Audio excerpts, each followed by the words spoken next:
हार मिले तो हारना मत, डर कर कभी तुम भागना मत, मंजिल दूर सही राह पे है, उस राह पे चलने से डरना मत, कोशिश एक बार नहीं 100 बार करना, पर अपने आप पर से भरोसा कभी छोड़ना मत। जय हिंद, मैं हूं राजेश और फिर आपका स्वागत है सैनिक स्कूल प्रवेश परीक्षा के इस सेशन में, जहां पर हम लोगों ने बैच लॉन्च किए थे मिशन सैनिक स्कूल 2027, मिशन नेतरहाट स्कूल 2027। ये नंबर सिस्टम सभी तरह के स्कूल में पूछा जाने वाला है, चाहे क्लास 9th का बात करें, क्लास 6th का बात करें, नेतरहाट का बात करें, सैनिक स्कूल का बात करें, मिलिट्री का बात करें, तो सभी स्कूलों के लिए नंबर सिस्टम उतना ही इंपॉर्टेंट है। क्लास 6 का बात करें, क्लास 9 के लिए बात करें, तो आज का सेशन दोनों के लिए है, कॉम्बो होने वाला है। तो आइए, मज़ा आएगा। आपको आपके कॉन्सेप्ट को बेहतर बनाने के लिए आज हम लोग चलने जा रहे हैं नंबर्स के कुछ और बातें। मैं आपसे पूछूं ना कि भाई ट्विन प्राइम नंबर क्या होता है, ट्विन प्राइम नंबर क्या होता है, तो बोलोगे सर ये क्या चीज़ होता है, ट्विन प्राइम नंबर क्या होता है? यानी कि युग्म अभाज्य संख्या, युग्म अभाज्य संख्या। मेरे भाई जानना आपको बहुत जरूरी है, बहुत बार सवाल पूछा गया है ट्विन प्राइम नंबर से, ट्विन प्राइम नंबर से क्वेश्चन बहुत बार पूछा गया है, इसलिए मैं कह रहा हूं कि बार बार आपको कि ये जानना जरूरी है। मेरे भाई क्या बोलते हैं, pair of prime number, pair of prime number मतलब दो ठो प्राइम नंबर का पेयर होता है, पेयर ऑफ प्राइम नंबर यानी कि दो ठो अभाज्य संख्या का युग्म, दो अभाज्य संख्या का युग्म है ना, हुज डिफरेंस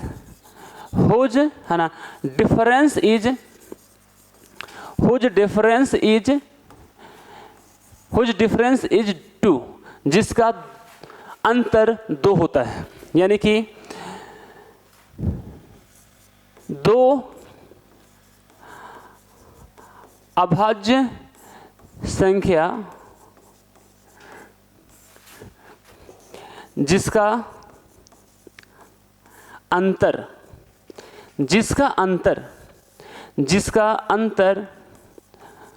2 होता है, अंतर 2 होता है, जिसका अंतर 2 होता है, उसे हम लोग क्या कहते हैं, उसे हम लोग कहते हैं ट्विन प्राइम नंबर। क्या बोलते हैं हम लोग, ट्विन प्राइम नंबर।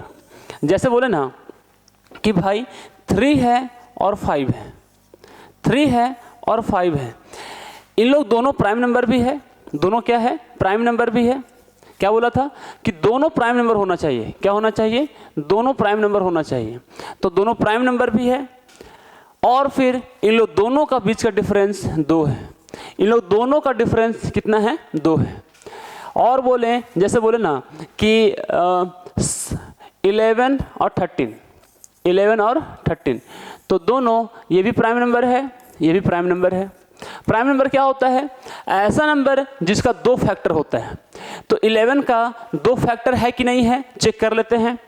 तो भाई 11 जो है ना, सो सिर्फ 1 से कटता है, 1 का टेबल में आता है 1, 11 जा 11, 2 का टेबल से नहीं कटता, 3 का, 4 का, 5 का, किसी से नहीं कटता, सिर्फ और सिर्फ कटता है 11 का टेबल से। तो इसका फैक्टर दूसरा हो गया 11। तो एक इसका फैक्टर है, दूसरा फैक्टर है 11। तो ये जो नंबर है, ये जो है वो टोटल क्या कहलाया, इसका 2 फैक्टर है, इसका क्या है, 2 फैक्टर्स हैं, तो ये कहलाया प्राइम नंबर। ये भी प्राइम नंबर है क्योंकि सिर्फ 1 से कटता है और खुद का टेबल से कटता है, तो ये क्या कहलाता है, प्राइम नंबर कहलाता है। प्राइम नंबर उसको कहते हैं जो 1 का टेबल से कटता है और सिर्फ खुद का टेबल से कटता है, यानी कि सिर्फ उसका 2 फैक्टर होता है, ना ही कम ना ही ज़्यादा। और इन लोग दोनों का अंतर, इन लोग दोनों का जो डिफरेंस है, इन लोग दोनों का जो डिफरेंस है वो कितना का है, 2 का है। तो इन लोग दोनों क्या कहलाया, ट्विन प्राइम नंबर। क्या कहलाया, ट्विन प्राइम नंबर। चलिए ठीक है,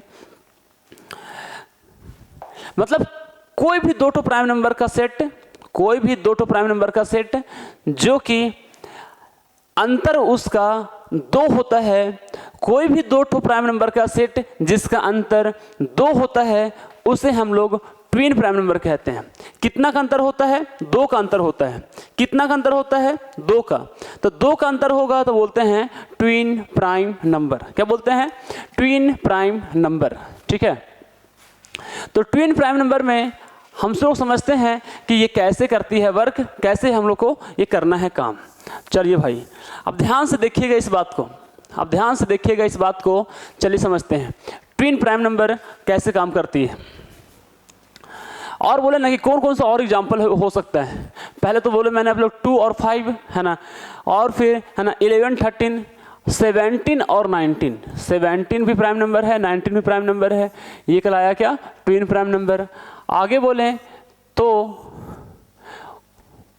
29, 31 क्या है? ट्विन प्राइम नंबर है। आगे बोले तो कौन सा हो सकता है? और कौन सा हो सकता है? 31 के बाद अगला प्राइम नंबर होता है कौन सा? 37 होता है, लेकिन 37 के बाद 39 प्राइम नंबर नहीं है। तो 30, अब आगे देखें 41, 43, 41, 41, 43। तो ये सभी कहलाए क्या है ना? Twin prime number. क्या कहलाया? Twin prime number. ये भी कहलाया ट्विन प्राइम नंबर, ये भी कहलाया twin prime number. Twin prime number. अरे समझ में आया कि नहीं भाई? एग्जाम में दे दिया जाएगा आपसे ऑप्शन में और पूछ देगा कि बताइए कौन सा ट्विन प्राइम नंबर है और कौन नहीं। 4 ऑप्शन में से एक ऑप्शन सही देगा, बाकी सब आपको गलत देगा। तो मेरे भाई आपको देखना है डिफरेंस निकाल करके कि इसका डिफरेंस और इसका डिफरेंस 2 का है कि नहीं है। तो 2 इसका डिफरेंस है। चलिए 2 डिफरेंस है। अब दोनों आपको देखना है कि भाई प्राइम नंबर है कि नहीं है। तो प्राइम नंबर है, चेक करते हैं। 19 1 का टेबल से सिर्फ डिवाइड होता है, यानी और फिर खुद 19 का टेबल से डिवाइड होता है और किसी का टेबल से डिवाइड नहीं होता है। इसका सिर्फ और सिर्फ 2 फैक्टर है। कितना फैक्टर है? 2 फैक्टर है, 2 गुणनखंड है। तो कहते हैं कि ये क्या है? ट्विन प्राइम नंबर है। दोनों प्राइम नंबर भी है और दोनों डिफरेंस 2 भी है, तो क्या कहलाया? ट्विन प्राइम नंबर है। चलिए आगे चलते हैं और आपको अगला लिख के देखना है कि 41, 43 के बाद कौन कौन सा ऐसा नंबर का पेयर है जो कि ट्विन प्राइम नंबर के अंदर आती है। अब बोले को प्राइम नंबर क्या होता है? को प्राइम नंबर। को प्राइम नंबर क्या होता है? को प्राइम नंबर मेरे भाई प्रॉमिस है मेरा कि भले ही आपने पिछला क्लास नहीं किया हो, यदि जिस क्लास में आप आ गए, जिस वीडियोस को आप देख रहे हैं, वहीं से आपको समझ में आना स्टार्ट हो जाएगा। ये है मैथ्स का खासियत। और खास ही जब हम पढ़ा रहे होंगे तो प्रॉमिस है मेरा कि जहाँ से आप पढ़ना शुरू करेंगे आपको वहीं से पढ़ाना स्टार्ट होगा। ये बिल्डिंग नहीं बन रहा है कि भाई आपको 5 तल्ला बनाना है तो 4 तल्ला बनाना ही पड़ेगा, ऐसा कोई सिस्टम नहीं है। आप जहाँ से पढ़ेंगे वहीं से समझ में आएगा, 100% गारंटी। चलिए को प्राइम नंबर किसे कहते हैं? एनी टू नंबर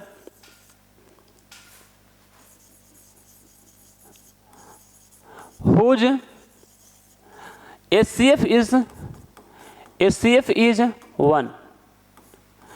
कोई भी 2 नंबर ले लो, कोई भी 2 नंबर ले लो जिसका अंतर कुछ भी हो, हम लोग को सिर्फ देखना है कि दोनों का HCF 1 है कि नहीं है।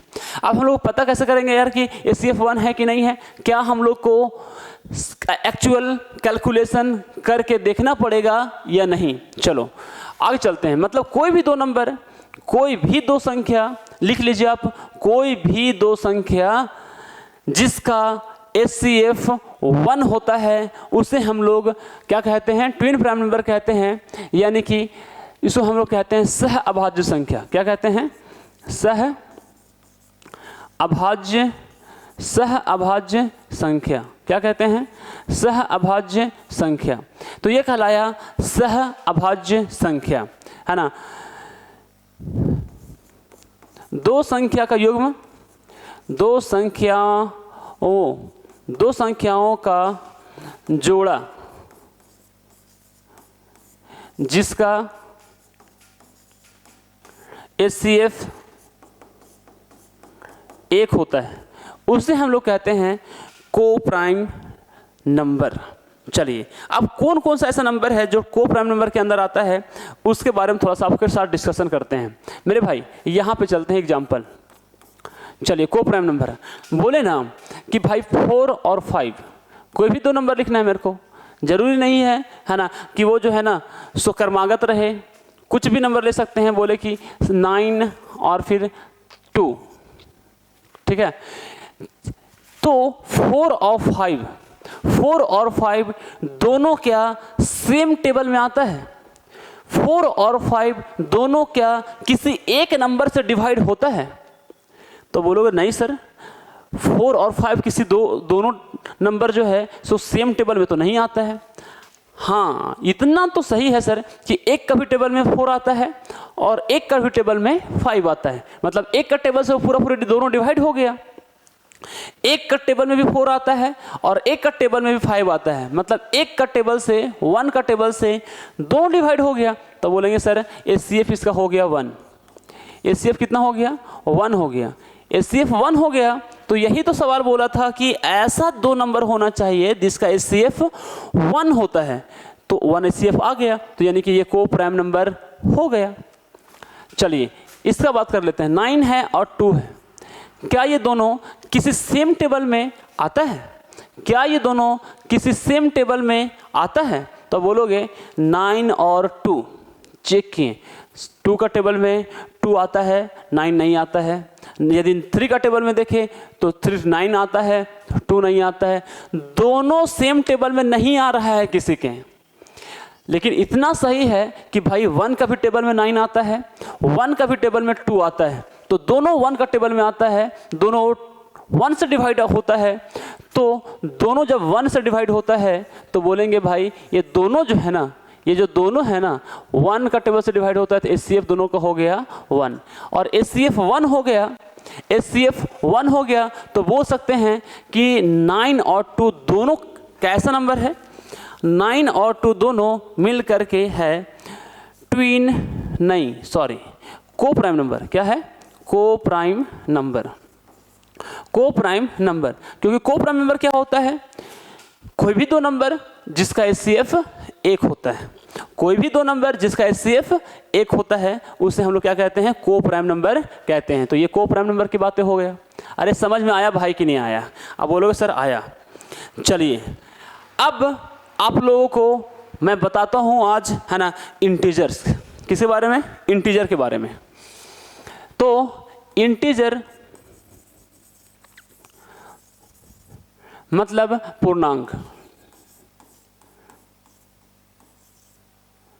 ठीक है।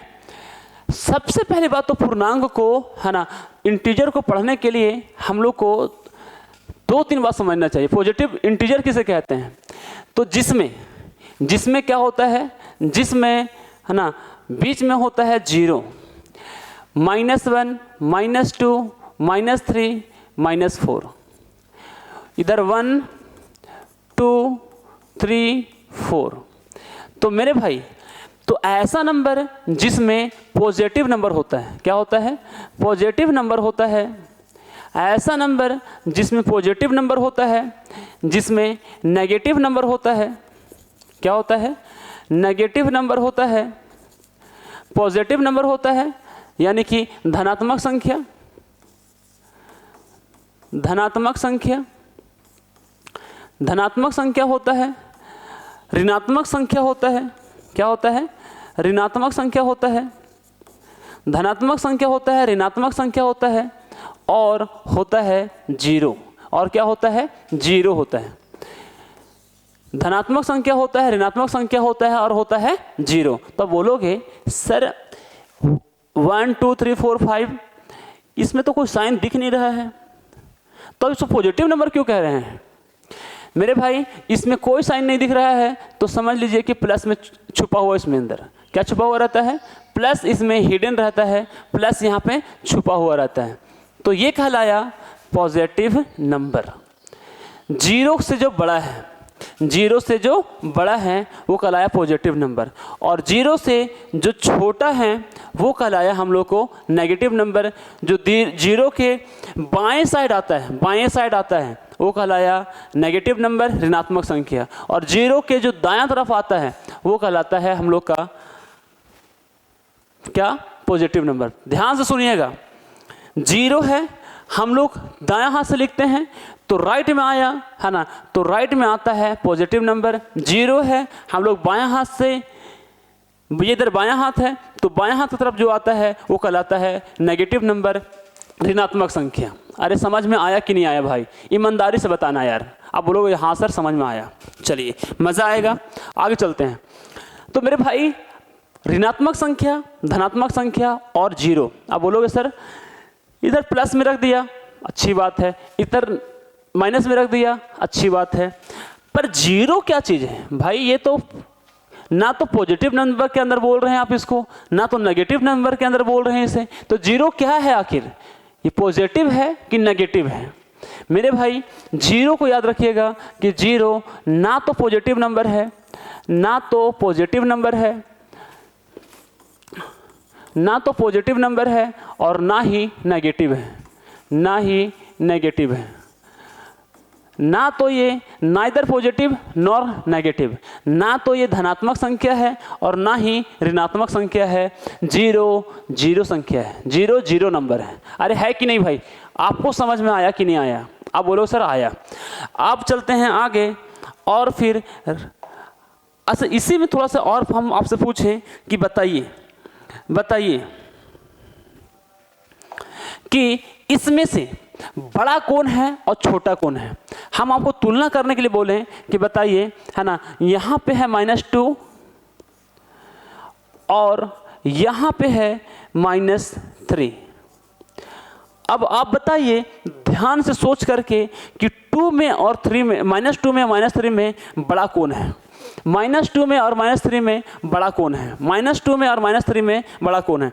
दायां से लिख रहे हैं, ये हो गया राइट, और इस ये हो तुम्हारा आपका हो गया लेफ्ट। हम बोलें कि बड़ा कौन है छोटा कौन है, तो आपको देखना है कि ये है लेफ्ट हैंड और ये है राइट हैंड।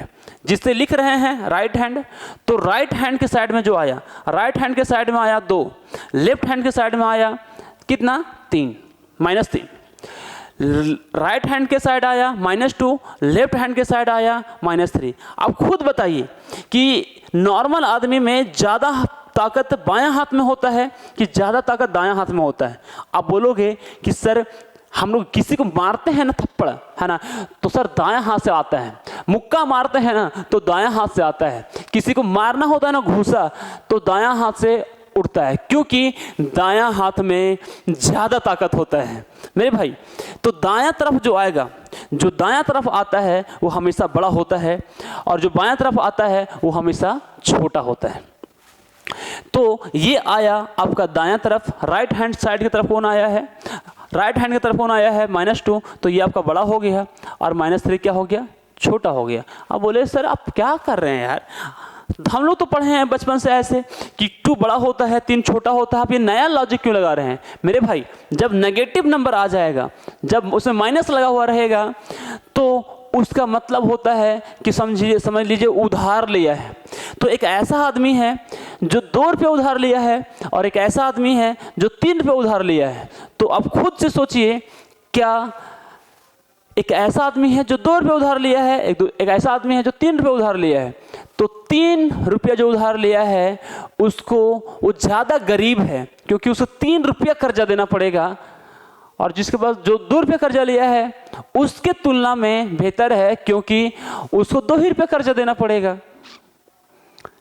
अच्छा, अब मेरे पास, हम मान लीजिए कि आपसे 1000 उधार लिया और मेरा दोस्त आपसे 2000 उधार लिया, तो मेरा दोस्त को 2000 आपको देने पड़ेंगे, 2000 देने पड़ेंगे, तो ज़्यादा देने पड़ेंगे, तो छोटा हो गया वो, तो उसके पास और एफर्ट लगाना पड़ेगा देने के लिए।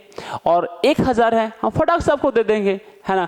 तो क्या है, 1000 क्या चीज़ है? माइनस में बड़ा नंबर है, अमीर है, और फिर जो 2000 माइनस में है वो क्या है? छोटा है। ठीक है, तो अब बताइए कि -4 है और फिर ये है -5, इन लोग दोनों में बड़ा कौन छोटा कौन, बड़ा कौन छोटा कौन? तो बोलेंगे कि कुछ नहीं करेंगे सर, इसको देखेंगे, है ना, कि माइनस इधर आता है, यहाँ पे आता है, बीच में 0 आता है, ठीक है। पहले आएगा -4, पहले आएगा -4, बाद में आएगा -5। तो आप बताइए कि -4 और -5 में राइट की तरफ कौन है, दायां हाथ की तरफ कौन है? तो आप बोलेंगे सर दायां हाथ की तरफ, दायां हाथ की तरफ, ये दायां है, इधर बायां है, तो दायां की तरफ है 4, -4, तो -4 हो गया बड़ा, -4 हो गया बड़ा, ठीक है ना। आप बोलेंगे कि सर बताइए आप, हम बोले आपको कि 4 है, -4 है और 4 है, इन लोग दोनों में बड़ा कौन? तो आप बोलेंगे कि सर बीच में 0 आता है, बीच में क्या आता है, बीच में आता है 0, बीच में आता है, बीच में आता है 0, और इधर आता है ना, पॉजिटिव नंबर, और इधर आता है नेगेटिव नंबर, इधर आता है पॉजिटिव नंबर और इधर आता है नेगेटिव नंबर, ठीक है। तो जब पॉजिटिव नंबर आता है तो इधर बड़ा वाला पॉजिटिव नंबर आता है तो इधर 4 आएगा और इधर आएगा -4। अब खुद से देख लीजिए कि लेफ्ट साइड कौन है और राइट साइड कौन है, लेफ्ट साइड कौन है और कौन है राइट साइड। तो बोलेंगे कि प्लस वाला जो है ना सर, 4 वाला, वो राइट साइड में है तो बड़ा हो गया 4। अरे समझ में आया भाई कि नहीं आया? आप बोलोगे सर समझ आया। चलिए आगे चलते हैं। इंटीजर का हम लोग ऑपरेशन बाद में सीखेंगे कि कैसे जोड़ा जाता है, कैसे घटाया जाता है, कैसे गुना किया जाता है, कैसे भाग दी जाती है। पहले पढ़ते हैं इंटीजर का क्या क्या होता है, properties. Properties of integer, properties of, ये इंटीजर भी लिख सकते हैं, यहाँ पर इंटीजर्स भी लिख सकते हैं, रेशनल नंबर भी लिख सकते हैं। रेशनल नंबर का क्या क्या प्रॉपर्टी है? चलिए, तो सबसे पहला है जो गुण है उसको हम लोग बोलते हैं क्या, उसको हम लोग बोलते हैं closure property. Closure property, closure property क्या बोलते हैं? Closure property. अब ये क्लोजर प्रॉपर्टी क्या होता है उसके बारे में समझते हैं। जैसे बोले ना कि 3 भी एक तरह का इंटीजर है और 4 भी एक तरह का इंटीजर है, ठीक है। तो जोड़, ये भी इंटीजर है और ये भी इंटीजर है, तो इन लोग दोनों को जोड़ने के बाद आता है 7, ये भी इंटीजर है। तो कोई भी ऑपरेशन करने के बाद, कोई भी जोड़ घटाओ गुना भागा करने के बाद यदि ऐसा है कि इंटीजर को ऑपरेट कर रहे हैं इंटीजर के साथ और इंटीजर ही आया तो कहलाएगा कि वो क्लोजर प्रॉपर्टी को फॉलो करती है। नहीं आया तो बोलेंगे क्लोजर प्रॉपर्टी को फॉलो नहीं करती है। जैसे बोले कि -4 है ना, -2 कितना होगा? तो हो जाएगा, सेम साइन रहता है तो ऐड करते हैं 6 हो जाएगा, दोनों माइनस है तो माइनस हो जाएगा। ये भी इंटीजर है, ये भी इंटीजर है, सॉल्व करने के बाद जो आया ये भी इंटीजर है। तो है ना, इंटीजर को ऑपरेट किया इंटीजर के साथ तो इंटीजर आया, तो इसको बोलते हैं कि भाई ये क्लोजर प्रॉपर्टी को फॉलो करती है। मतलब ये समझिए कि इंसान से मिलके बनता है इंसान, जानवर से जानवर बनता है ना। आई फॉर इंसान, आई फॉर इंसान, इंसान इंसान से मिलकर के बना इंसान। अरे है कि नहीं भाई? तो मतलब जैसे बोले ना कि 2/3 एक रेशनल नंबर है और फिर 1/2 भी एक रेशनल नंबर है, दोनों को जोड़ दिए, सॉरी कुछ भी हो सकता है यहाँ पर, कोई दिक्कत नहीं है, लोग दोनों को जोड़ दिए तब बोलोगे 2 और 1 3 हो जाएगा और बाई 3 यानी कि 3/3। तो ये भी रेशनल नंबर है, ये भी रेशनल नंबर है और ये भी रेशनल नंबर है। तो रेशनल नंबर को रेशनल नंबर के साथ जोड़ें तो रेशनल नंबर ही आया, तो बोलते हैं कि वो क्लोजर प्रॉपर्टी को फॉलो करती है, क्लोजर प्रॉपर्टी को फॉलो करती है। ठीक है, चलिए अब आगे चलते हैं, ध्यान से सिर्फ फटाफट इस रूल्स को सिर्फ ध्यान रखना है। इंटीजर को जोड़ने के बाद इंटीजर को इंटीजर के साथ जोड़ो, इंटीजर आएगा। इंटीजर को इंटीजर के साथ घटाओ, इंटीजर आएगा। इंटीजर को इंटीजर से गुना करो, इंटीजर आएगा। लेकिन इंटीजर को इंटीजर से डिवाइड करो, डिवाइड के केस में जैसे बोले -4 को डिवाइड किए -3 के साथ, 3 के साथ, तो ये इंटीजर नहीं ना है, फ्रैक्शन वाला नंबर इंटीजर नहीं होता है। तो डिवाइड के केस में सिर्फ और सिर्फ डिवाइड के केस में, इंटीजर में डिवाइड के केस में, इंटीजर के लिए, किसके लिए, आपको जो भी पूछा जाएगा है ना, उसको आपको ध्यान में रखना है। जैसे पूछा जाएगा ना कि जैसे बोले कि 4 भी एक इंटीजर है और 7 भी एक तरह का इंटीजर है और ये भी इंटीजर है। इन लोग दोनों डिवाइड किए तो आया 4/7। ये क्या इंटीजर है? ये तो इंटीजर नहीं है, नॉट इंटीजर, इंटीजर नहीं है। जब इंटीजर नहीं है तो बोलते हैं कि भाई डिवाइड के केस में है ना, जो क्लोजर प्रॉपर्टी है ना, वो इंटीजर के लिए, किसके लिए, इंटीजर के लिए फॉलो नहीं करती है, मतलब सही नहीं होती है। आपको किसी भी तरह का नंबर के लिए चेक करने बोलेगा क्लोजर प्रॉपर्टी फॉलो कर रही है कि नहीं कर रही है। तो रेशनल नंबर है मान लीजिए, और रेशनल नंबर से ही उसको मल्टीप्लाई करना है चेक कि रेशनल नंबर से ही हो रहा है, क्लोजर प्रॉपर्टी को फॉलो करती है कि नहीं करती है। तो मेरे भाई आपको क्या करना होता है, आपको सिर्फ और सिर्फ दोनों तरफ का चेक करना होता है कि इधर भी रेशनल नंबर है या नहीं है। बाकी आप खुद कर लेंगे, ये यकीन है। तो आप लोगों को मैंने क्या पढ़ाया भाई, इंटीजर क्या होता है समझ आया। इंटीजर में कौन बड़ा होता है कौन छोटा होता है समझ आया। क्लोजर प्रॉपर्टी समझ में आया। चलिए आगे बढ़ते हैं मेरे भाई, इतना तो आपको समझ में आना ही चाहिए।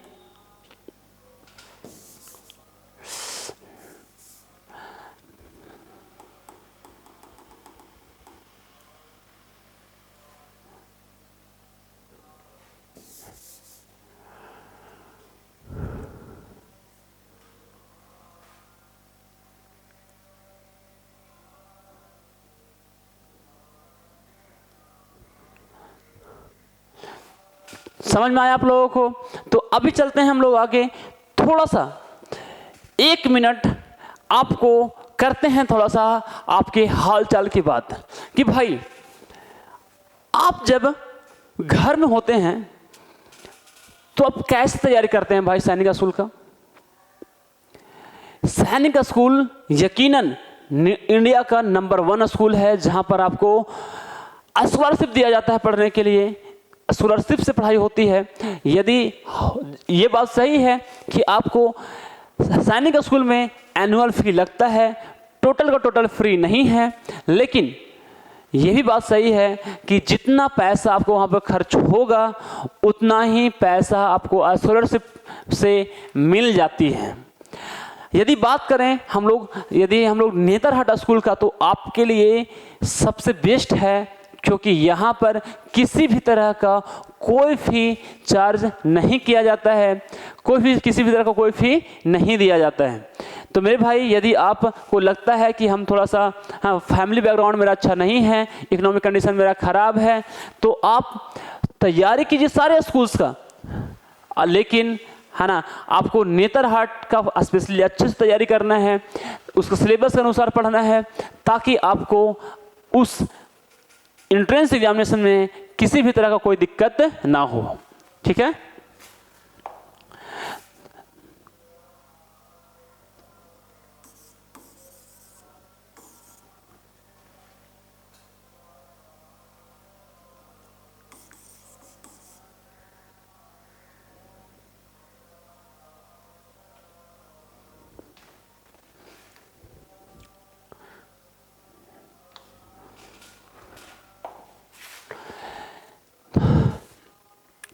मेरे भाई एक बात हम आप लोगों से हमेशा कहते हैं कि चाहे कितना भी मुश्किल क्यों ना हो, आप कितना भी मुश्किल में क्यों ना हो, आप हमेशा अपने पढ़ाई को बनाए रखिएगा, अपने तैयारी को बनाए रखिएगा, क्योंकि यही वो चीज़ है जो आपको आपके रास्ते दिखाएंगे, आने वाले रास्ते को खोलेंगे।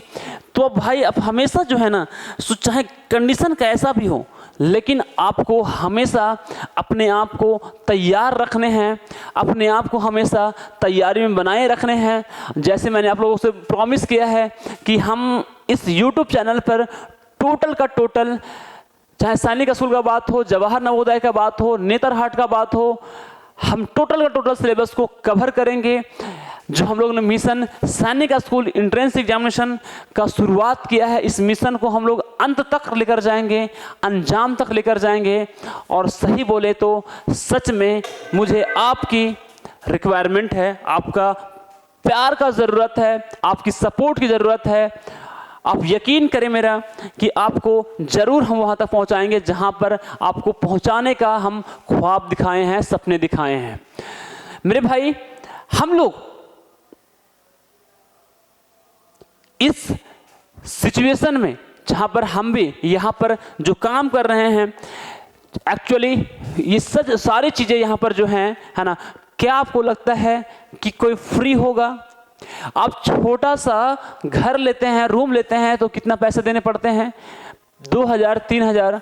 हम यहाँ पर कोचिंग को रन कर रहे हैं तो जो बिल्डिंग का खर्च होता है ना, टोटल मैनेजिंग का खर्च होता है, टीचर्स का पेमेंट देना पड़ता है। तो उम्मीद है कि आप अच्छे से पढ़ें, इस सब चीज़ों का लाभ उठाएं, क्योंकि ये दोबारा मिलेगी नहीं मेरे भाई। चलिए आगे हम लोग बात करें क्लोजर प्रॉपर्टी का, उसके बाद फिर कम्यूटेटिव प्रॉपर्टी। क्या आता है? Commutative property. Commutative property, commutative property का मतलब होता है मेरे भाई, आप लोगों को कम्यूटेटिव प्रॉपर्टी मतलब होता है जैसे कोई नंबर है और बी नंबर है, अब उसको पलट के जोड़ दिए तब भी कोई दिक्कत नहीं है। इसी को बोलते हैं हम लोग कम्यूटेटिव प्रॉपर्टी। जैसे बोले ना 4 को 3 से जोड़ो, है ना, या तो 3 को 4 से जोड़ो, ये दोनों क्या है? बराबर है। ये दोनों क्या है? बराबर है। इसको हम लोग बोलते हैं कम्यूटेटिव प्रॉपर्टी। ए को बी से गुना करो, है ना, बी को ए से गुना करो, दोनों क्या है? बराबर है। इसको क्या बोलते हैं? Commutative property. जैसे वो कि 3 को 4 से गुना किए, 4 से 3 से गुना किए, पलट दिए, 3 को 4 से गुना करो या 4 को 3 से गुना करो, दोनों बराबर है। तो इसको बोलते हैं कि क्या कर रहा है? कम्यूटेटिव प्रॉपर्टी को फॉलो करती है। आगे बोले, जैसे बोले कि -4 को गुना किए -1 के साथ, है ना, -1 को गुना किए -4 के साथ, तो दोनों क्या है? सेम है। दोनों क्या है? बराबर ही तो है ना। तो बोलते हैं कि क्या है? कम्यूटेटिव प्रॉपर्टी को फॉलो करती है।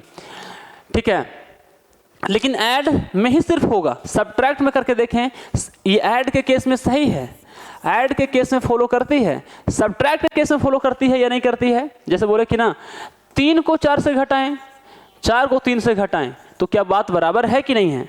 नहीं भाई, इसमें -1 आ जाता है, इसमें आ जाता है 1, ठीक है ना, तो बराबर नहीं है। तो सब्ट्रैक्ट के केस में जो कम्यूटेटिव प्रॉपर्टी है ना, वो फॉलो नहीं करती है, फॉलो नहीं करती है। ठीक है, आगे चलें। यदि बात करें अगला का, तो क्लोजर प्रॉपर्टी समझ में आया आप लोगों को, है ना, आपको समझ में आया कम्यूटेटिव प्रॉपर्टी। अब हम लोग चलते हैं डिस्ट्रीब्यूटिव प्रॉपर्टी। क्या? Distributive property. Distributive property, distributive property क्या कहती है? जैसे बोले ना कि क्या बोलता है कि A × B + C, इसका कोई एक नंबर है, उसको 2 ठो जोड़ करके जो नंबर लिखा हुआ है उसमें कैसे मल्टीप्लाई किया जाता है, या तो कैसे कोई नंबर है B - C, उसको कोई एक नंबर से मल्टीप्लाई करें तो कितना आएगा, ये बताता है कौन? Distributive property. ठीक है, तो मान लीजिए कि एक है बहन और उसका 2 ठो है भाई, तो ये जो बहन है पहले फर्स्ट वाले भाई को राखी बांधेगी और यही बहन जो है सो दूसरे वाले भाई को राखी बांधेगी। तो इसके बीच में मल्टीप्लाई छुपा हुआ है, तो क्या लिखेंगे a इंटू बी। क्या लिखेंगे a into B, a into B. Plus है तो प्लस देंगे, a को गुना करेंगे c से तो हो जाएगा a into C, a into C. अरे समझ में आया भाई कि नहीं आया? अब बोलोगे सर समझ आया, ठीक है। a को गुना करेंगे b के साथ, है ना, तो हो जाएगा a इंटू बी।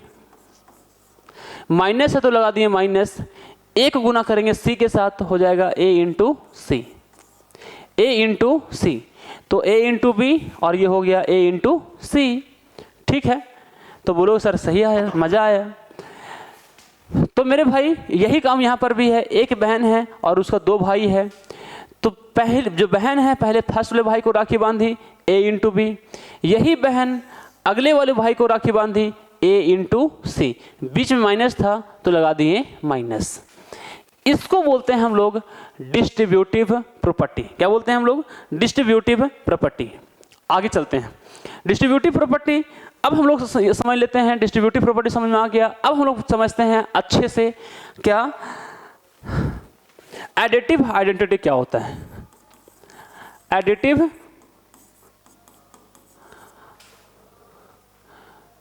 आइडेंटिटी,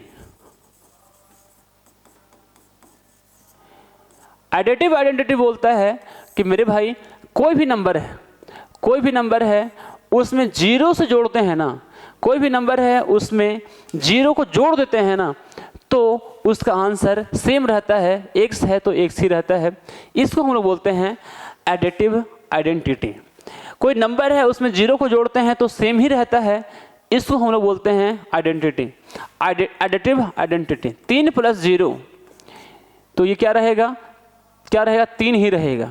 इसको बोलते हैं हम लोग एडिटिव आइडेंटिटी।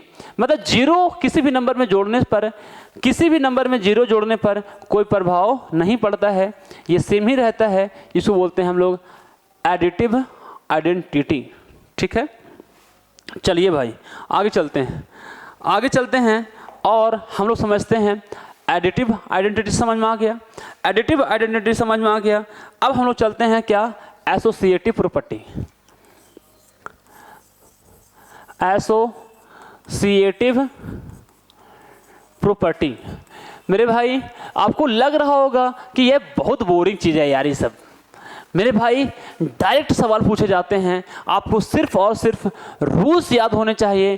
क्वेश्चन सॉल्व करने के लिए पूछा ही नहीं जाता है, सिर्फ यूज पूछा जाता है कि भाई ये एसोसिएटिव प्रॉपर्टी है, कौन सा प्रॉपर्टी है? डिस्ट्रीब्यूटिव प्रॉपर्टी है, क्लोजर प्रॉपर्टी को फॉलो कर रही है। तो भाई आपको सिर्फ रूल याद रखने हैं। एसोसिएटिव प्रॉपर्टी क्या बोलता है कि ए बी सी कोई नंबर है। क्या है? ए बी सी कोई नंबर है, ठीक है ना। इसमें पहले दो ठो पार्ट में ब्रैकेट लगाएं और जोड़ें, तब भी बराबर आएगा, है ना। ए बी और सी में यदि जोड़ रखा हुआ है तो दो ठो ब्रैकेट को जोड़ने के बाद, ब्रैकेट चेंज करके जोड़ने के बाद सेम आता है, ये समझ लीजिए क्या हो गया? Associative property. क्या बोला मैंने आप लोगों को? ब्रैकेट पहले रहे या बाद में रहे, ब्रैकेट पहले रहे या बाद में रहे, ऐड पर कोई प्रभाव नहीं पड़ता है।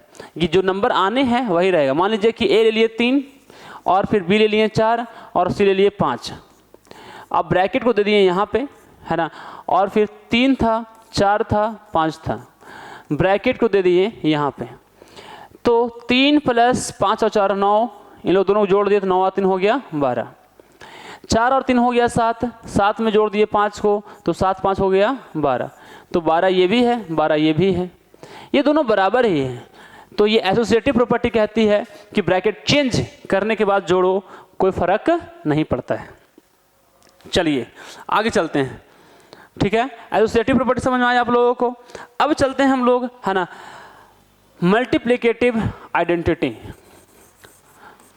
मल्टीप्लिकेटिव आइडेंटिटी, मल्टीप्लिकेटिव आइडेंटिटी ये कहती है कि मेरे भाई कोई नंबर लिखा हुआ है, कोई भी नंबर लिखा हुआ है उसको 1 से गुना करें तो कोई चेंज नहीं आता है, कोई चेंज नहीं आता है।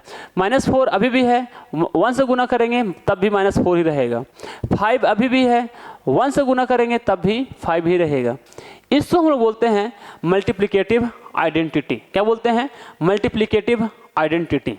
ठीक है, तो ये हो गया मल्टीप्लिकेटिव आइडेंटिटी हो गया, ये हो गया मल्टीप्लिकेटिव आइडेंटिटी। कुछ भी नंबर है, 0 है, इसको हम लोग 1 से मल्टीप्लाई करेंगे फिर भी ये क्या रहेगा? 0 ही रहेगा।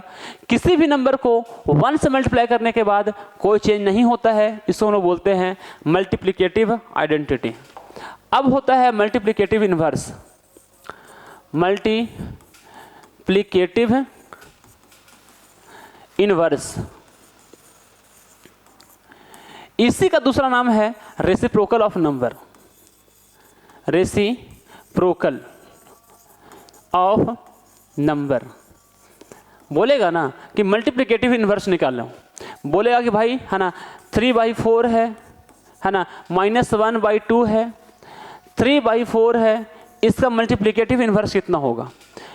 तो मल्टीप्लिकेटिव इन्वर्स कितना होगा? तो मल्टीप्लिकेटिव इन्वर्स हो जाएगा, कुछ नहीं करना है आप लोगों को, जो न्यूमरेटर है वो बन जाता है डिनोमिनेटर और जो डिनोमिनेटर है वो बन जाता है न्यूमरेटर। तो 3/4 है तो ये हो जाएगा 4/3। ठीक है, मल्टीप्लिकेटिव इन्वर्स इसका कितना होगा? -1/2 है, चेंज कर देंगे तो हो जाएगा 2 चल जाएगा ऊपर और 1 हो जाएगा नीचे, माइनस में हो जाएगा। मल्टीप्लिकेटिव इन्वर्स कितना होगा, है ना? तो मल्टीप्लिकेटिव इन्वर्स 4 है नीचे तो चला जाएगा 4 ऊपर, 4/3। ठीक है, तो ये मल्टीप्लिकेटिव इन्वर्स कहलाएगा। 4/3 हो गया, मल्टीप्लिकेटिव इन्वर्स हो गया, है ना, इतना। मल्टीप्लिकेटिव इन्वर्स हो गया इतना। मतलब मल्टीप्लिकेटिव इन्वर्स जब भी निकालना होगा ना आपको, तो सिर्फ न्यूमरेटर को बना देना है डिनोमिनेटर, डिनोमिनेटर को बना देना है न्यूमरेटर। अरे समझ में आया भाई कि नहीं आया? आप बोलोगे सर समझ आया, मजा आया। रेसिप्रोकल ही तो करना है, न्यूमरेटर को नीचे वाले को बोलते हैं डिनोमिनेटर और ऊपर वाले को बोलते हैं न्यूमरेटर। तो न्यूमरेटर को डिनोमिनेटर की जगह पर लिखना है, डिनोमिनेटर को न्यूमरेटर की जगह पर लिखना है, सो हो जाएगा हम लोग से। ठीक है, समझ में आया आप लोगों को? आगे चलते हैं, है ना। Additive inverse, additive inverse.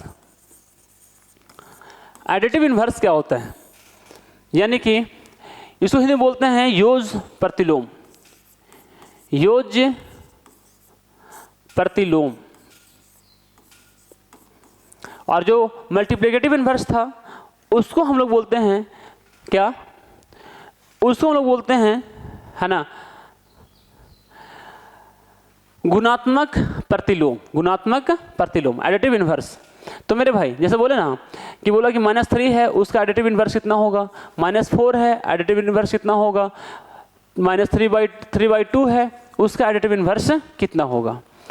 तो कुछ नहीं करना है, एडिटिव इन्वर्स निकालने के लिए, एडिटिव इन्वर्स निकालने के लिए, एडिटिव इन्वर्स निकालने के लिए सिर्फ हम लोग को साइन को कर देना है चेंज। माइनस में रहेगा तो प्लस में हो जाएगा, यदि एडिटिव इन्वर्स निकालना है तो माइनस में रहेगा तो प्लस में हो जाएगा, प्लस में रहेगा तो माइनस में हो जाएगा, साइन को कर देना है चेंज। यानी कि बोले कि यहाँ पर प्लस में था 3/2 तो मल्टीप्लिकेटिव एडिटिव इन्वर्स कितना होगा? एडिटिव इन्वर्स होगा, है ना, माइनस में 3/2। और ये पूछा जाता कि मल्टीप्लिकेटिव इन्वर्स कितना होगा, तो मल्टीप्लिकेटिव इन्वर्स हो जाएगा उल्टा, 3/2 है तो हो जाएगा 2/3। कितना हो जाएगा? 2/3। मल्टीप्लिकेटिव इन्वर्स मतलब रेसिप्रोकल करना है, एडिटिव इन्वर्स मतलब क्या करना है, उसको नेगेटिव है तो बनाना है पॉजिटिव, पॉजिटिव है तो बनाना है नेगेटिव। चलिए ठीक है, समझ में आया टोटल आपको? अब बोले हाँ सर समझ में आया। चलिए, तो ये था properties of number, properties of number. Number का कौन कौन सा गुण होता है, रेशनल नंबर का कौन कौन सा गुण होता है, तो ये सारी जो गुण बताया मैंने आप लोगों को, रेशनल नंबर का गुण है ना, प्रॉपर्टीज ऑफ रेशनल नंबर। जितना भी नंबर बताया मैंने आप लोगों को, ये प्रॉपर्टीज ऑफ इंटीजर भी आता है। अब हम लोग को थोड़ा सा पढ़ लेना है, क्या हम लोग को अब थोड़ा सा पढ़ लेना है डिविजिबिलिटी रूल। क्या पढ़ना है? डिविजिबिलिटी रूल, विभाज्यता का नियम। जैसे आपको बहुत सारे टीचर पढ़ाते हैं डिविजिबिलिटी रूल, वो ऐसे नहीं पढ़ाएंगे हम लोग आप लोगों को, थोड़ा सा ब्रेन का इस्तेमाल करके पढ़ाएंगे, थोड़ा सा दिमाग का इस्तेमाल करके पढ़ाएंगे। चलिए स्टार्ट करते हैं हम लोग। क्या? Multiplicative divisibility rule. क्या? Divisibility rule. तो चलिए डिविजिबिलिटी रूल में सबसे पहले हम लोग चलते हैं 2 के बाई 2, डिविजिबल बाई 2। कौन सा नंबर 2 का टेबल से डिवाइड होगा और कौन सा नंबर 2 का टेबल से डिवाइड नहीं होगा, इसके बारे में। ठीक है? तो मेरे भाई आपको सिर्फ इतना ही ध्यान रखना है कि लास्ट में 0 रहे, लास्ट में क्या रहे? 0 रहे, लास्ट में क्या रहे? 4 रहे, लास्ट में रहे 6 और लास्ट में रहे 8। तो हम लोग बोलते हैं लास्ट में रहे 2। तो यदि लास्ट में कुछ भी नंबर लिखा हुआ है बड़ा से बड़ा, कुछ भी नंबर लिखा हुआ है बड़ा से बड़ा, आपको सारा नहीं देखना है, सिर्फ यूनिट डिजिट देखना है। क्या देखना है? Unit digit. जो दायां तरफ सबसे लास्ट में होता है ना, उसको हम लोग बोलते हैं यूनिट डिजिट, यानी कि इकाई अंक। जो वंस प्लेस पर आता है, जो वंस प्लेस पर आता है ना, उसको हम लोग बोलते हैं यूनिट डिजिट। क्या बोलते हैं? Unit digit. तो यूनिट डिजिट किसी भी नंबर का 2 का टेबल से डिवाइड हो जाए, 2 आ जाए, 4 आ जाए, 6 आ जाए, 8 आ जाए, 0 आ जाए, तो बोलते हैं कि 2 का टेबल से डिविजिबल है। बच्चों को आता है, ज़्यादा फोकस करने की कोई ज़रूरत नहीं है। डिविजिबल बाई 3 का बात करें, यदि डिविजिबल बाई 3 का बात करें, तो मेरे भाई कोई भी नंबर लिखा हुआ है ना, और हमको चेक करना है कि वो 2 का टेबल 3 का टेबल से डिवाइड होता है कि नहीं होता है, तो दोनों के लिए, 3 के लिए और 9 के लिए, दोनों के लिए सेम रूल है कि हम लोग को जोड़ना है 9 और 3, 9 और 8 और 1 हो गया 9, और प्लस 9 और 3, 9 और 3, 9 9 18, 18 और 3 21। तो 21 3 का टेबल से डिवाइड होता है। 3 किसका टेबल में आता है? किसका टेबल में आता है? 3 का टेबल से डिवाइड हो जाता है। तो बोलेंगे कि 21 इज डिविजिबल बाई 3। 21 जो है ना, सो 3 का टेबल से डिविजिबल है। 21 जो है सो 3 का टेबल से डिविजिबल है। और यदि बात करें 432 का, तो इसको भी चेक कर लेते हैं। 4 और 3 7, 7 और 2 9। तो 9 जो है सो 3 का भी टेबल से डिविजिबल है, 3 का भी टेबल से डिविजिबल है, 3 से भी डिविजिबल है ना, 3 से क्या है? डिविजिबल है। 3 का टेबल से डिविजिबल हो जाता है। 9 का भी टेबल से डिवाइड हो जाएगा, क्योंकि 9 जो है सो 3 का भी टेबल से डिवाइड होता है, और 9 जो है सो 9 का भी टेबल से डिवाइड होता है। तो 432 जो है सो 3 से भी टेबल से भी डिवाइड होगा, और फिर 9 का भी टेबल से डिवाइड हो जाएगा। तो आज का क्लास रखते हैं यहीं पर, एंड करते हैं एंड। मिलते हैं आपसे अगले क्लास में डिविजिबिलिटी रूल का क्वेश्चन के साथ, और बहुत सारे जो डिविजिबिलिटी रूल बचे हुए हैं 4 का, 5 का, 6 का, 7 का, 8 का, 9 का, 10 का, 11 का, 25 का, और भी सारे नंबर्स का मिलेंगे उसी के साथ। जय हिंद, वंदे मातरम।